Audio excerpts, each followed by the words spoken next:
ప్రభాకర్ నేనేమంటున్నా అంటే ఏదో ఒక కొలబద్దు ఉండాలి. అసలు ఏది ఇచ్చినా కూడా సంక్షేమ పథకం అనేది ఎవరికి, నిస్సహాయులకు సహాయం అందించడమే మా సంక్షేమ విధానం. ఏ కొలబద్ద లేకుండా ఇస్తే నేషనల్ హైవేస్ రోడ్లలో పోయిన వాటికి రైతు బంధు వేసినట్టు ఉంటుంది.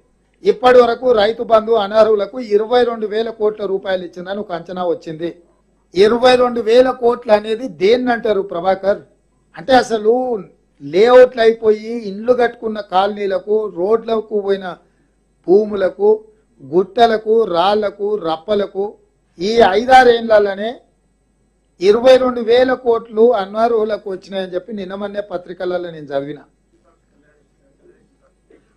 అట్లా ఏమైనా ఉండి నీ దృష్టికి వచ్చి రాంబాబు ఇది తప్పని చెప్తే తప్పకుండా రద్దు చేస్తాం. ఒకవేళ జూబ్లీహిల్స్లో ఉన్న వాళ్ళకి ఎవరికైనా అట్లా తెల్ల రేషన్ కార్డులు ఉంటే తప్పకుండా రద్దు చేస్తాం.